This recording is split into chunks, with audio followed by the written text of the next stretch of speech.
Oke, assalamualaikum warahmatullahi wabarakatuh. Perkenalkan, nama saya Nikmatul Husna Abdullah dengan NIM 532424021. Jadi di sini saya akan menjelaskan soal algoritma dan pemrograman nomor 1, yaitu tentang menghitung total jam kerja. Nah, di dalam program ini saya menggunakan variabel untuk menyimpan nilai jam masuk kerja, jam keluar kerja, sama total jam kerja. Di mana di dalam variabel jam masuk kerja sama jam keluar kerja saya menggunakan persen untuk mengubah nilai string menjadi integer. Nah, jika programnya dijalankan maka akan muncul seperti ini. Dan coba saya masukkan di sini jam masuk kerjanya itu jam 10 dan jam keluar kerja itu jam 12. Maka total dari jam masuk kerja itu adalah jam keluar kerja kurang jam masuk kerja, itu kita mendapatkan 2. Nah, setelah kita mendapatkan ini maka akan diproses dalam if, atau jika jam kerja kurang dari 0 maka total jam kerja akan ditambah dengan 12. Nah, setelah masuk di if, kita akan masuk ke dalam alert, di mana alert itu akan mencetak hasil inputan dan hasil dari perulangan yang ada pada if. Contohnya akan jadi seperti ini.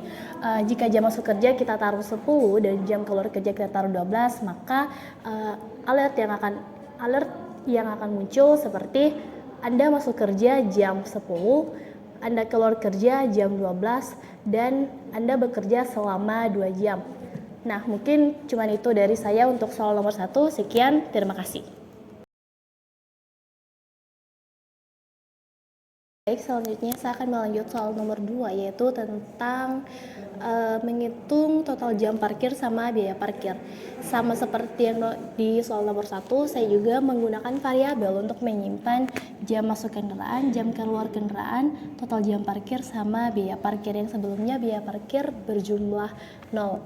Nah, di sini saya menggunakan ada 4 kondisi yang dimana total jam parkir kurang dari 0, maka total jam parkir akan ditambah dengan 12. Selanjutnya yaitu total jam parkir lebih dari 24, maka total jam parkir sama dengan 24. Selanjutnya di sini ada total jam parkir kurang dari 2, maka biaya parkir adalah 2.000. Nah, yang di bawah sini adalah biaya parkir sama dengan 2.000 tambah dalam kurung biaya parkir kurang dari 2 dikali 500. Nah, di sini saya akan mencoba menjalankan programnya, yaitu programnya akan muncul seperti ini. Yang dimana pada variabel jam masuk kerja sama jam keluar kerja, di situ saya menggunakan prom, maka promnya itu akan muncul seperti ini, dan persen itu berfungsi untuk mengubah string menjadi integer. Nah, contohnya saya masukkan jam masuk kendaraan itu adalah jam 10 dan jam keluar kendaraan itu adalah jam 12. Maka setelah itu akan masuk di variabel total jam parkir, di mana total jam parkir itu akan mengurangkan jam keluar kendaraan sama jam masuk kendaraan, yaitu jam keluar kendaraan adalah jam 12 dan jam masuknya adalah jam 10, maka akan menghasilkan total jam yaitu 2 jam. Nah, setelah itu akan masuk pada if ini, karena di kondisi ini total jam parkir kurang dari 2, yaitu biaya parkir sama dengan 2.000. Nah, oleh karena itu maka yang di bagian bawah sini akan diabaikan, terus akan masuk pada dokumen write yang di sini, di mana dokumen write ini akan menampilkan hasil inputan dan hasil kondisi dari variabel dan if yang telah dijelaskan sebelumnya. Nah, hasil inputannya itu akan jadi seperti ini.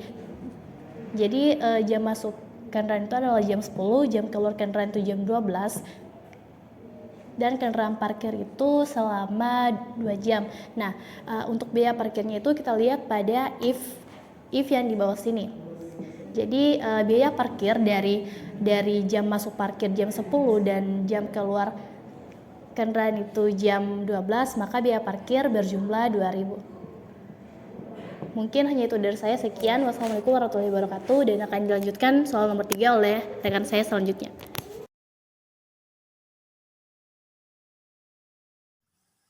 Assalamualaikum warahmatullahi wabarakatuh. Selamat pagi.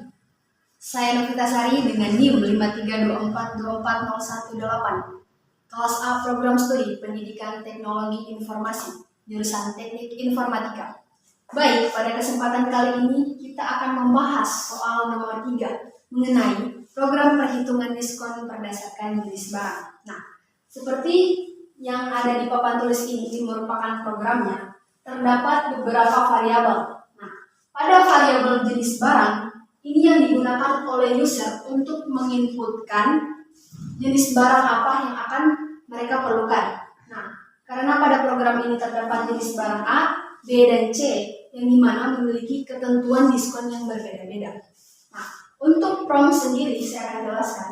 Prompt ini digunakan untuk menginputkan suatu nilai. Nah, dan untuk toppercase sendiri, ini merupakan format untuk user ketika ia mengetikkan huruf kapital maupun huruf kecil, itu akan terformat ke huruf kapital. Selanjutnya pada variabel kode barang, yang dimana ini merupakan inputan untuk user, dimana ia akan memasukkan kode barang. Nah, pada kode barang ini algoritmanya tidak akan dijalankan pada diskonnya, tetapi hanya untuk tambahan data saja. Nah, selanjutnya pada variabel harga barang, di sini user akan menginputkan harga barang yang ia pilih. Nah, untuk harga barang sendiri itu misalnya ketika kita langsung masuk saja pada contoh implementasinya. Misalnya nih, ada user yang memilih jenis barang A. Karena kita menggunakan alert, maka informasi yang akan ditampilkan itu berupa pop-up seperti ini ya. Nah, kemudian user akan masuk pada kode barang, yang dimana ia akan menginputkan kode barangnya, misalnya kode barangnya itu 12. Kemudian user akan masuk pada variabel harga barang, yang dimana user itu diminta untuk menginputkan harga barangnya. Misalnya harga barangnya itu 100.000. 100.000. Oke. Nah, pada variabel jenis barang ini, ketika user menginputkan jenis barang, misalnya jenis barang A, maka program akan mengecek pada pengkondisian if, yang dimana if ini yang akan berjalan. Jika jenis barang A, maka diskon yang akan dia dapatkan adalah 10%.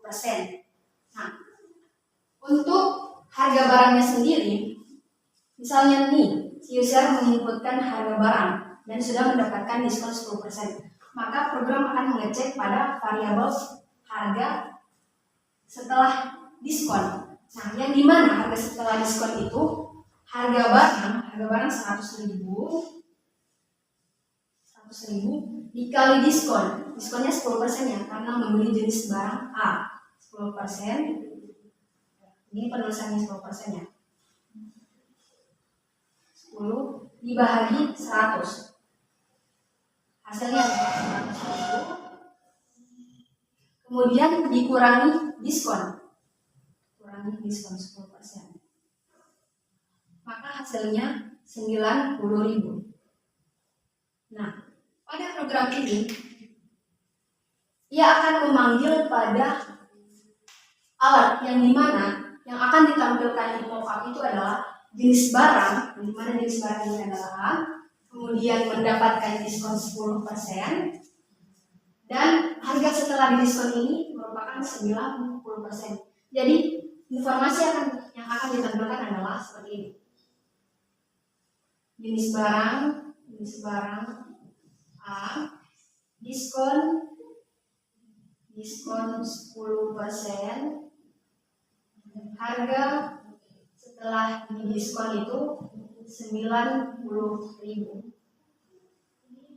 Nah, bagaimana jika user menginputkan jenis barang yang di luar dari ketentuan program?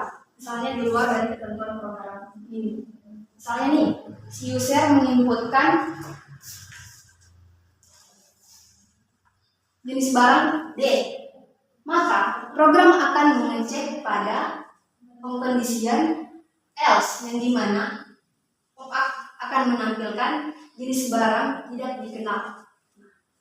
Mungkin itu saja, semoga bisa dimengerti ya, dan semoga bisa bermanfaat untuk kita semua. Sekian, terima kasih.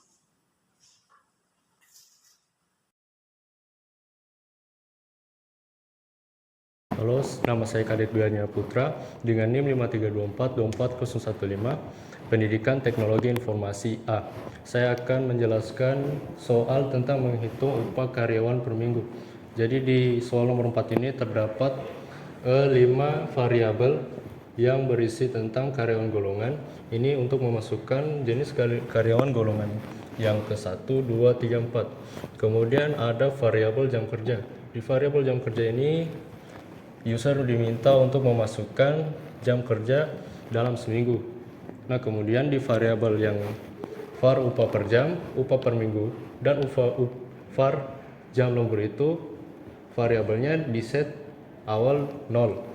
Kemudian jika user memasukkan misalnya 1 ke dalam variabel karyawan golongan, maka ia akan mengecek kondisi yang ada di dalam, yang bisa Anda lihat itu akan mengecek bagian sini. Jika user memasukkan 1, maka upah per jam yang akan direturn adalah 3.000.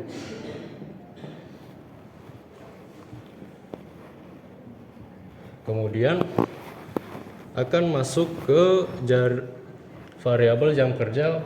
User akan minta diinput masukkan jam kerja karyawan dalam seminggu. Misalnya jam kerja dalam seminggu saya masukkan 40. Kemudian dari ini dia akan masuk ke dalam kondisi jam kerja yang di sini. Jadi upah per minggu itu jam kerja kali upah per jam. Maka jam kerja 40 kali 3.000 sama dengan 120.000. Maka demikian hasil dari upah per minggu adalah 120.000. Jadi itu saja yang saya dapat jelaskan. Mohon maaf jika ada kesalahan. Terima kasih.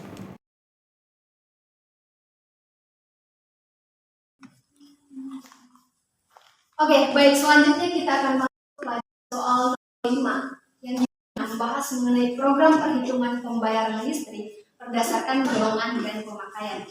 Nah, dan ini merupakan program ya dari soal tersebut. Seperti yang tertulis di papan, terdapat beberapa variabel. Pada variabel golongan, user akan diminta untuk menginputkan golongan mereka, apakah mereka golongan pertama atau golongan kedua. Ini ya. Nah, dan yang dimaksud pasien di sini adalah untuk mengkonversi string ke integer, dan untuk prom sendiri itu untuk menginputkan suatu nilai. Kita lanjut pada variabel pemakaian, yang dimana user akan diminta untuk menginputkan pemakaian dari listrik mereka. Nah, dalam program ini terdapat ketentuannya. Jika golongan 1, maka dia Rp1.000. Begitupun dengan golongan kedua, dia itu Rp2.000. Tetapi jika pemakaian melebihi 1000 kWh, ini singkatan dari kWh ya, akan dikenai tarif 10%. Nah, untuk variabel tarif per watt dan total pembayaran sendiri itu nilai awalnya masih 0. Nah, dan kemudian akan diubah pada pengkondisian yang ada. Nah, pada program kali ini kita menggunakan 3 pengkondisian if. Nah, kita langsung masuk saja ya pada contoh implementasinya. Misalnya nih, ada user yang menginputkan golongan 2. Karena kita menggunakan alert, maka informasi yang akan ditampilkan berupa pop-up seperti ini ya. Kemudian user akan diminta untuk memasukkan ini ya, atau menginputkan pemakaian listrik mereka. Misalnya nih, user menginputkan pemakaian listrik mereka itu 150. Nah, kemudian pada kondisi tersebut kita bahas satu-satu ya. Pada variabel golongan, maka program akan mengecek pada pengkondisian ini ya. Karena dia menginputkan golongan 2, maka program akan mengecek pengkondisian dari else if, yang dimana jika golongan 2, maka tarif per watt yang akan ditetapkan itu 2.000. Kemudian karena tadi sudah menginputkan pemakaian mereka 150, maka program akan mengecek pada pengisian ini ya,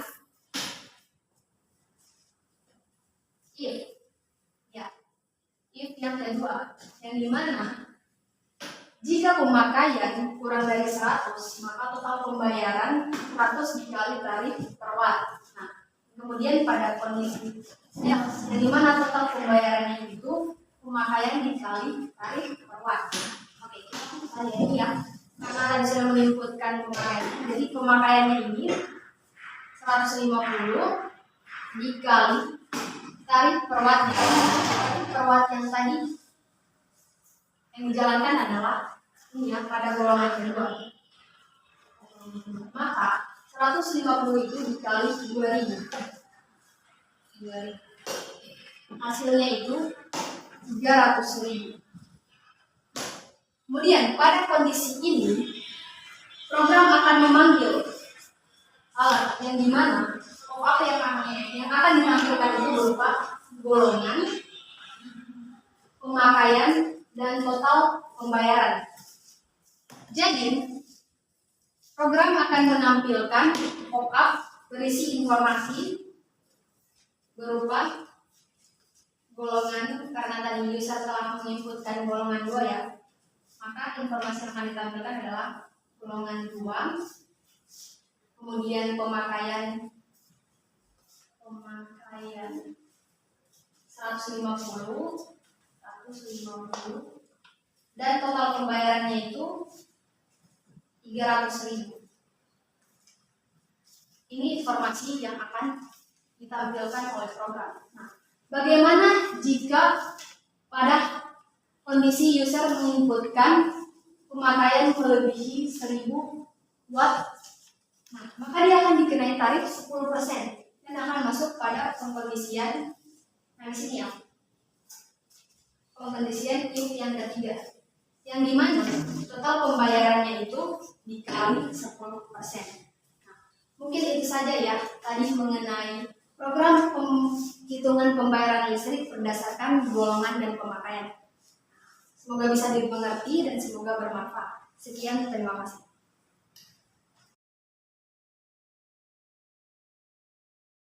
Assalamualaikum warahmatullahi wabarakatuh. Perkenalkan, nama saya Andika dari kelas PTA.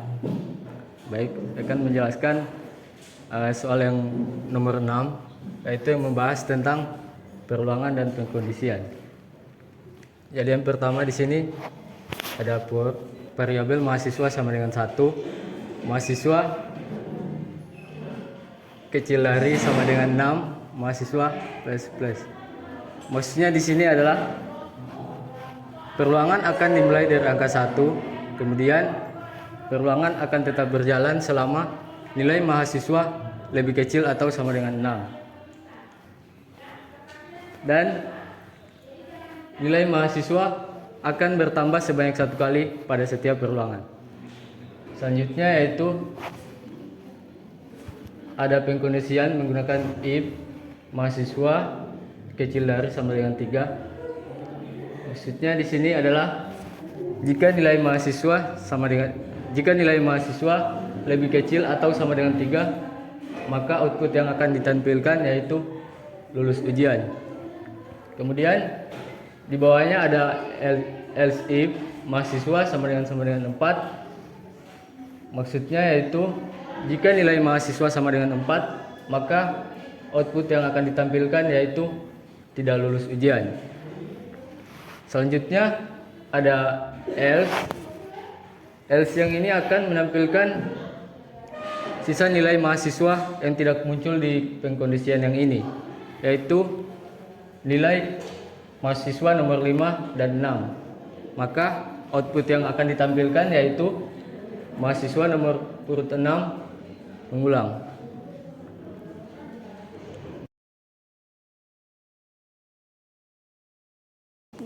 Oke, Assalamualaikum warahmatullahi wabarakatuh. Saya Zara Tiara dengan NIM 532424010.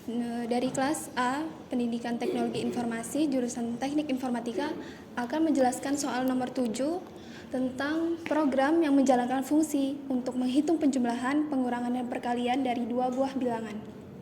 Di sini kita menggunakan function dengan nama penjumlahan dengan parameternya yaitu A dan B. Kemudian function ini nantinya akan mengembalikan sebuah nilai yaitu A ditambah B. Kemudian fungsi untuk pengurangan dengan function dengan nama functionnya pengurangan dengan parameter yang sama yaitu A dan B yang akan mengembalikan sebuah nilai hasil pengurangan dari A dikurang B. Kemudian fungsi yang ketiga yaitu fungsi perkalian dengan parameter yang sama yaitu A dan B yang mengembalikan nilai kembalian berupa hasil perkalian dari A dikali B. Kemudian untuk input dua buah angka kita akan simpan di dalam variabel yang namanya angka 1 dan angka 2. Kemudian kita ingin input tersebut dimasukkan oleh user atau pengguna dengan menggunakan prompt, yaitu kotak dialog agar pengguna dapat memasukkan angka. Nah, ketika kita menggunakan prompt, maka input tersebut akan selalu berupa string, meskipun pengguna mengetikkan angka. Nah, program tidak dapat melakukan perhitungan langsung dengan string, maka dari itu kita akan mengkonversinya menjadi angka dengan menggunakan parseIn. Nah, parseIn itu fungsinya untuk mengkonversi string menjadi integer. Nah, setelah pengguna memasukkan angka, misalkan angka yang pertama yaitu 5 dan angka yang kedua yaitu 3, maka fungsi-fungsi ini maka program akan menjalankan fungsi ini untuk menghitung hasilnya. Lalu hasilnya akan ditampilkan melalui pop-up yang bernama alert. Dengan kita tampilkan hasil penjumlahan dengan angka 1 yang dimasukkan oleh user, misalkan 5 ditambahkan dengan angka kedua yaitu 3, lalu sama dengan, nah untuk menghitung penjumlahan kita akan memanggil sebuah fungsi yang fungsinya itu penjumlahan dengan variabel di dalamnya yang menyimpan input yang dimasukkan oleh user yaitu angka 1 dan angka 2. Nah, angka satunya di sini adalah 5 dan angka keduanya 3. Nah, prosesnya itu angka 5 akan dikirim sebagai parameter A, kemudian angka kedua akan dikirim sebagai parameter B, kemudian fungsi penjumlahan ini akan mengembalikan sebuah nilai yaitu penjumlahan dari A ditambah B, yaitu hasilnya adalah 8 yang akan ditampilkan di sini, yaitu akan menampilkan angka 8. Kemudian kita akan tampilkan hasil pengurangan dengan variabel angka 1 dikurang angka 2 yaitu 5 dikurang 3. Hasilnya kita akan memanggil sebuah fungsi yang namanya fungsi pengurangan dengan variabel yang sama yaitu dari penjumlahan yaitu angka 1 dan angka 2 yang akan menampilkan pengurangan dari angka 1 dan angka 2 yaitu 5 dikurangkan 3 hasilnya adalah 2 dan kemudian akan menampilkan angka 2 di sini. Lalu kemudian hasil perkalian angka 1 dikalikan dengan angka 2 dengan kita akan menampilkan atau memanggil fungsi dengan nama fungsinya itu perkalian dengan variabel angka 1 dan angka 2. Kemudian fungsi perkalian itu akan mengembalikan sebuah nilai A dikali B atau 5 dikali 3 hasilnya adalah 15. Oke. Sekian dari saya.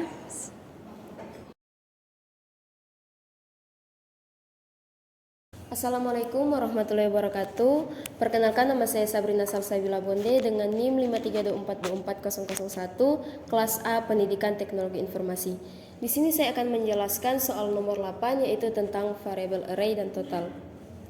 Di sini langsung saja di sini ada variabel array. yaitu fungsinya untuk menyimpan 10 nilai array. Kemudian ada document write. Document write di sini yaitu fungsinya untuk menampilkan teks nilai dalam array pada halaman web.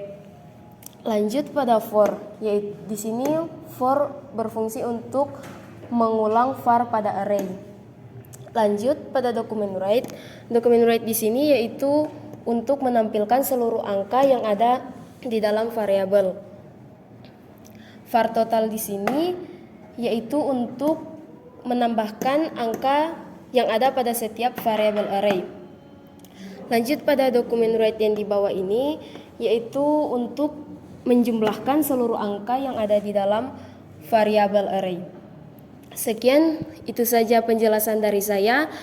Wassalamualaikum warahmatullahi wabarakatuh.